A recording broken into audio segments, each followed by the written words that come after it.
ఎన్నో కార్యక్రమాలు, సాంస్కృతిక కార్యక్రమాలు కావచ్చు, క్రీడలు కావచ్చు,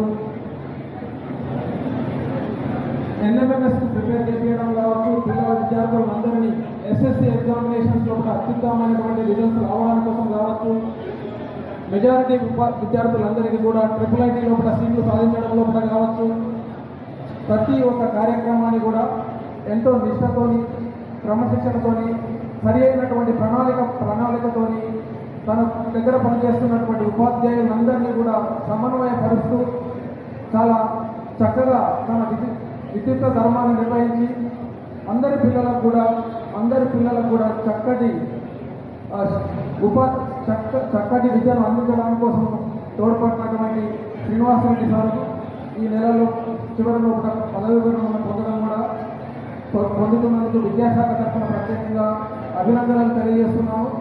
అందరి సంపూర్ణ సహకారాలతో మంచి నూతన ఉద్యోగంతో ఇదే విధంగా యంగ్ ఎనర్జెటిక్గా నడుపుతారని మీ అందరికీ తెలియజేస్తున్నాను.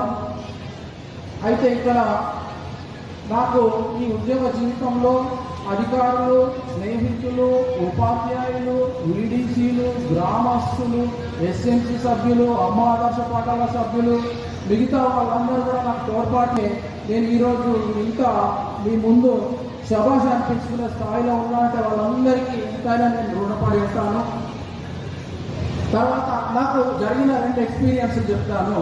కుక్నూరు గ్రామంలో నేను యూనివర్సలైజేషన్ ఆఫ్ ఎలిమెంటరీ ఎడ్యుకేషన్లో భాగంగా 100% ఎన్రోల్మెంట్లో భాగంగా 1998 నుంచి 2001 వరకు పెద్దలు అప్పటి కలెక్టర్ అశోక్ కుమార్ గారి ఆధ్వర్యంలో మేము ఎన్రోల్మెంట్ డ్రైవ్ నిర్వహించినాం.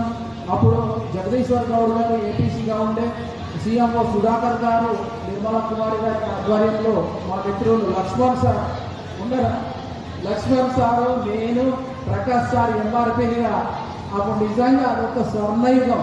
పొద్దున 6 గంటలకు లేచి ఆ సుధాకర్ సార్ తీసుకొచ్చిన కటారా జీబుల మొత్తం మండలం అంతా తిరిగి తల్లిదండ్రులతో కొట్లాడి గుజులాడి పిల్లలు. ఇప్పుడు బాల కార్మిక చట్టాలు అందరికీ తెలిసినాయి, కానీ అప్పుడు ఎవరికి తెలియదు.